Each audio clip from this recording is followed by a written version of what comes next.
Sipas gjetjeve paraprake, dizajni i aplikacionit shkel aktin e shërbimeve digjitale të Bashkimit Evropian dhe nuk mbron siç duhet përdoruesit, veçanërisht fëmijët dhe adoleshentët.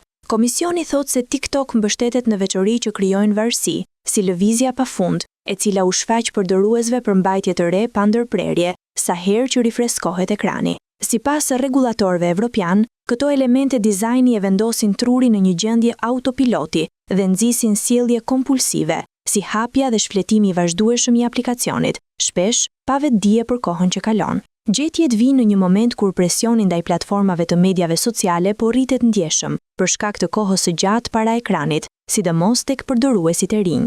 Komisioni Evropian thekson se TikTok duket se nuk ka vendosur masa mbrojtëse të mjaftueshme për të reduktuar rreziqet që lidhen me varësinë digjitale. Varësia nga mediat sociale mund të ketë pasoja serioze në zhvillimin e mendjes së fëmijëve dhe adoleshentëve, deklaroi Hena Virkunen, zëvendës presidente ekzekutive e komisionit. Akti i shërbimeve digjitale i bën platformat përgjegjëse për ndikimin që kanë te përdoruesit e tyre, duke synuar mbrojtjen e qytetarëve evropian në hapësirën online.